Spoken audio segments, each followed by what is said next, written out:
What's up guys, welcome to the Chess Giant. This is Solomon Riddell. Today's video is really for you e4 players trying to find an easy to play variation against the French defense while also fighting for the win. If you're trying to avoid all that crazy opening theory of the French and simply want to get a playable game, the Monte Carlo Variation might be for you. I've been playing it since I was a kid, and I actually used it to beat my first ever international master. Guys, this opening is going to give you flexibility and creativity in how you want to approach the opening and middle game positions. This isn't like the Sicilian Night Orphan, in which you have to memorize hundreds of lines and variations, getting each move precisely correct.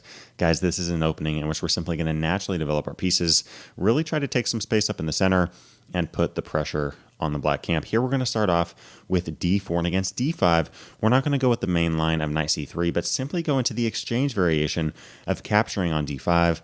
And now after e takes d5, both knight f3 and bishop d3 are very drawish moves. I mean, if you plug this into a database, it's going to tell you that a large majority of these games simply end up in a draw. By the way, if you're ever playing against a higher rated player in a tournament, a good idea is just to take on d5, and after e takes d5, simply develop your pieces with moves like knight f3, bishop d3, c3, castling, kingside. I usually wouldn't say to play for a draw, but let's just say you're a 1600 rated player and you're playing in a tournament and you're going up against a 2200, 2300 player.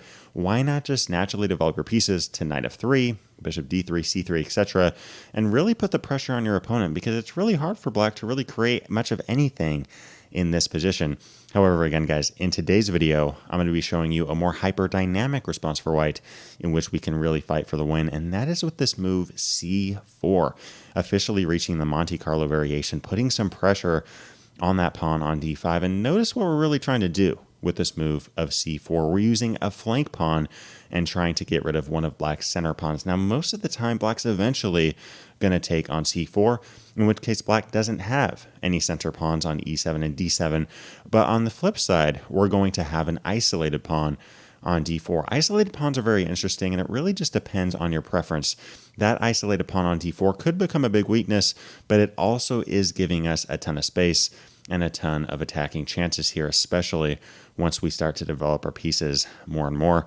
Here, if black plays a move like knight f6, again, guys, we're just going to naturally develop our pieces. We're going to play knight c3, and here black will usually just continue with a move like bishop e7 or even bishop b4, trying to pin our knight on c3. The main line here for white is knight f3, but I personally don't recommend this move, and it honestly doesn't perform very well at the master and grandmaster level. Eventually, black's able to play a move like bishop g4, pinning both our knight on f3 and this knight on c3, and really, black could remove our knight on f3 after pinning it with that bishop g4 move, take on c4, and that d4 pawn is going to be very, very vulnerable, as this knight is a very key defender. So here I'm just going to recommend this move, bishop d3. And look, if black wants to play a move like castling kingside, we're now going to go with Josh Waitzkin's favorite line of knight e2. He's actually the one that inspired me to play this opening, and he loves this knight e2 system. Whole idea being, look, I mean, a move like bishop g4 simply doesn't have the same amount of force. In fact, if black ever does play this, I personally like throwing in f3 and simply kicking that bishop out of there. And by the way, guys, notice what we've done here. First off, we took on d5, and then we played c4, knight c3, bishop d3, and knight e2. And there's really nothing that black could do from having us stop this. I mean, sure, black could take on c3, in which case, thank you for the bishop pair, and black could always take on c4, but in that case, okay, we play bishop takes c4, and again, we have this isolated pawn, but notice how well protected it is right now. We have two defenders on it, and obviously a move like bishop g4 can always run into f3 if you like that option. Here for black, there's really two main ideas. One of them is playing knight c6 and directly trying to attack our isolated pawn, which is somewhat of a target, but at the same time, again, guys, giving us that space. And another option here for black is playing knight d7 and really trying to get a grip of that central d5 square. Let's first cover this move of knight c6 directly attacking our isolated pawn. Well, guys, in this case, I really don't think that white has too much to worry about. I mean, we can simply just castle kingside, and if a move like bishop f5, guys, we have to play active chess. We have to keep activating our pieces and putting them in the best positions possible. Here, I like this move, bishop g5, pinning the knight on f6 to the queen on d8, with potential knight d5 ideas in the air. If a move like h6, we're not going to trade on f6, but instead just bring that bishop back to h4, keeping the tension. And most of the time, guys, in a position like this, black actually just brings this bishop back to e7 because we do have, again, knight d5 ideas in the air, attacking that knight on f6. And most of the time, guys, black will bring that bishop back. And in this case, we're simply going to develop our pieces. We can play rook e1, followed by rook c1. And notice just how active both of those rooks are. And on top of that, let's say we play a move like rook e1. Always keep an eye out if black plays this move, rook e8 in the Monte Carlo variation after bishop takes c4 is played. The reason I say this is, let's say white plays rook e1 and then rook e8. Well, we're now able to play queen to b3, forming a battery ram on the pawn on f7 and also attacking that pawn on b7. So if you see this move, rook e8, always be aware of potential queen b3 ideas proposing a double threat to the black camp. So guys, that covers this move, knight c6, attacking that pawn on d4. That may seem a little bit intimidating at first, but again, guys, black can't really easily gang up on that pawn anytime soon, especially if we continue to develop with moves like castling kingside and bishop g5 ideas in the air. And again, if black tries to play bishop g4, pinning our knight and putting more pressure on d4, we always have that f3 option available. What about the move of knight d7, trying to eventually reach that d5 square?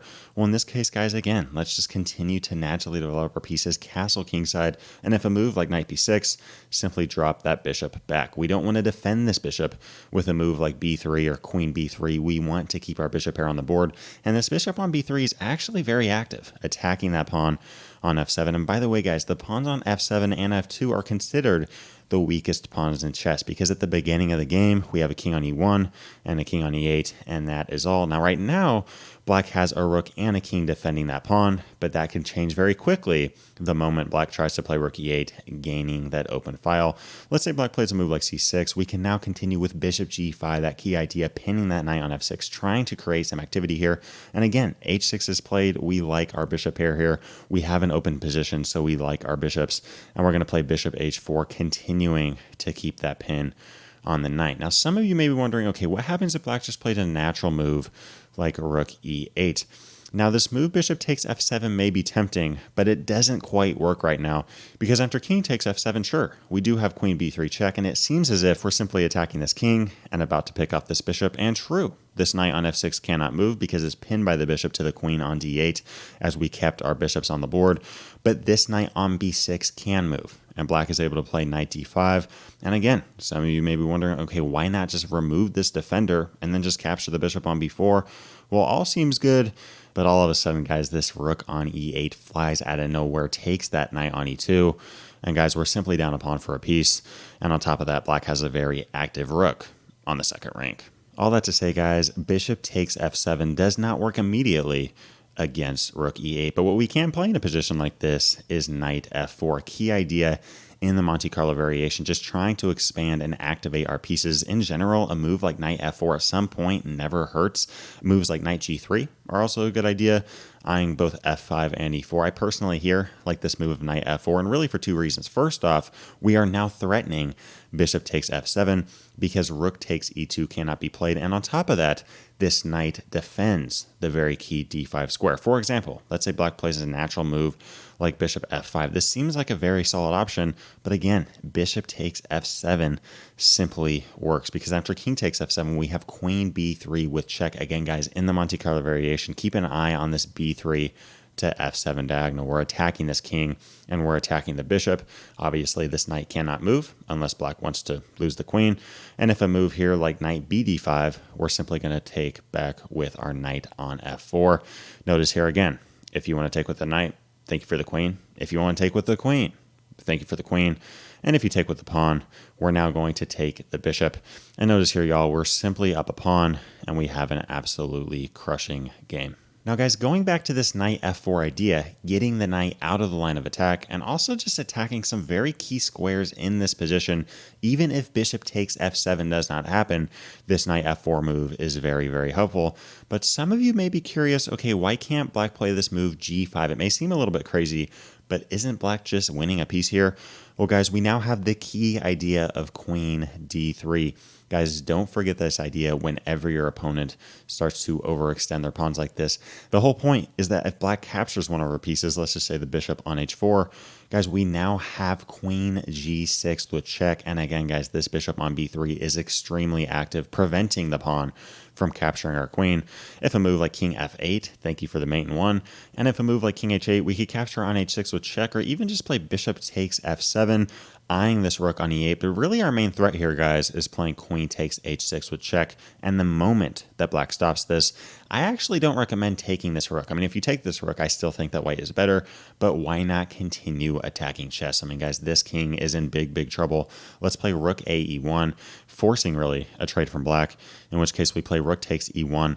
And the very next move, guys, we have knight e4 ideas and many others in the air. Notice the purpose behind knight e4. We're going to play this move, put some pressure on f6, and the moment that this knight leaves the square of f6, we simply have a mate in one. We're going to bring all of our pieces to the king side of the board and try to checkmate this king on h8 as quickly as we possibly can.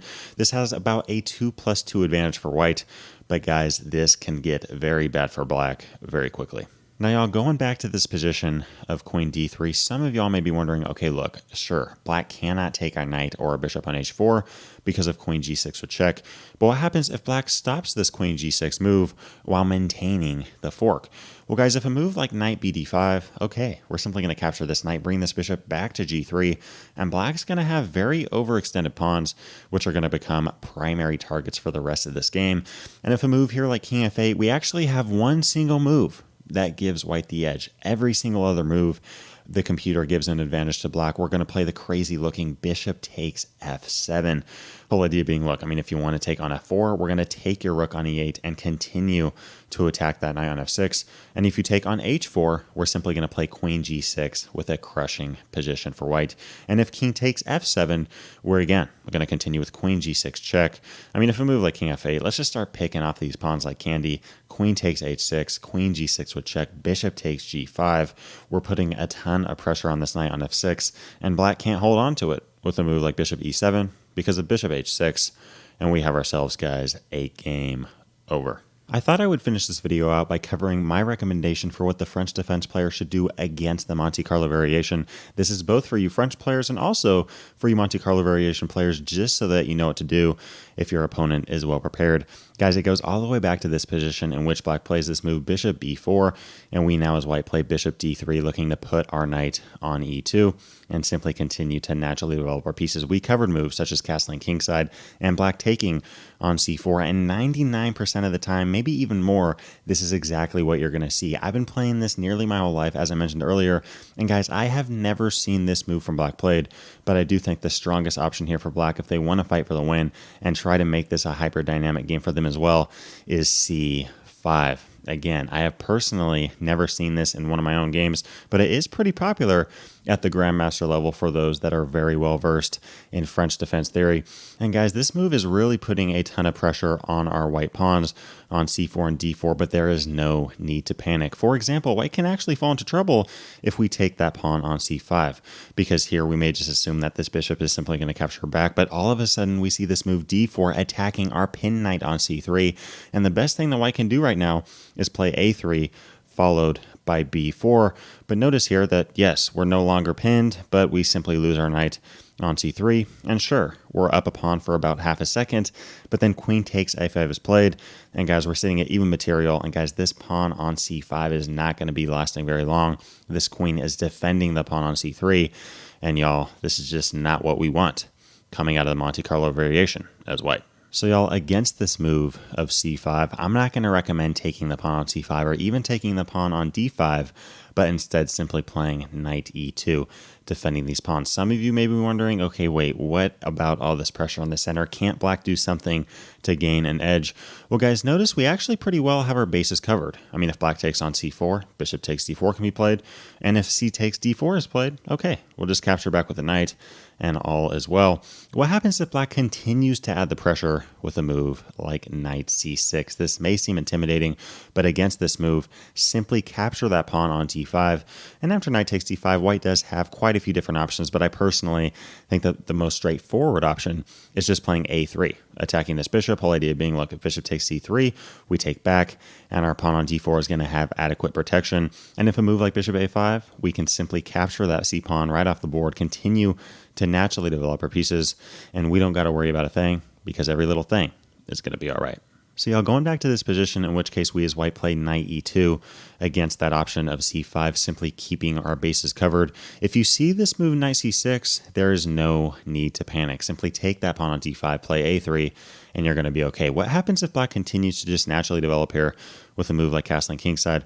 Well, now we as white can castle kingside as well. And I honestly think it's in black's best interest to play a move like d takes c4, in which case I think that white maybe has a slight advantage, but honestly it's a pretty even game. But what happens if black doesn't start to trade off these central pawns and plays a move like knight c6? Well guys, here in this position, let's capture off the centralized pawn with not our pawn on c4, but with our knight on c3. Knight takes d5, and after knight takes, take back with our c-pawn, and once the queen captures, continue with that key a3 idea, kicking this bishop back to the a5 square, and now continuing with this key idea of queen c2. Notice how well this queen and bishop work together in the Monte Carlo variation, whether it is against the pawn on f7 or the pawn on h7. Right now we're threatening to capture on h7 with check, and we're also threatening this pawn on c5. So if black wants to play a move like h6, we're simply going to take that pawn, and we're going to be up a pawn here, guys, with a nice edge and space and development, and white's going to have a very easy game going forward. If black takes on d4, which, by the way, is the best option, okay, we take the knight back and continue with bishop takes h7 check. And guys, I'm not going to sit here and tell you that white is crushing this position, and this position is clearly winning, but I would say that white has a nice edge. I mean, yes, this pawn on d4 is a pass pawn, and it is pretty strong, but at the same time, this pawn really isn't going anywhere anytime soon. In the meantime, we can continue to naturally develop our pieces, try to put a little bit of pressure on that pawn, and more importantly, this king on h8 is very vulnerable to attack. Right now, why not just centralize our bishop, play bishop e4, attacking the queen? Here, if black plays a natural-looking move like queen d6, we can now play queen e2, eyeing queen h5 with check, which, by the way, against king g8, we simply have a mate in one. We're also attacking that bishop on a5, and just notice the firepower that we have towards the king side of the board. With this king not having a pawn in front of it, I would give the clear edge to white. And on top of that, we have ideas such as f4, simply expanding on the king side as well. I'm taking white here every single time. Thanks for watching today's video. If you'd like to see my top 5 underrated chess openings for white against the Sicilian defense, click that video to the left. If you'd like to see our entire openings playlist, click that video to the right. Leave a comment down below to let me know what other videos you'd like to see covered on this channel. And as always, I appreciate you guys. Thanks for watching. Peace.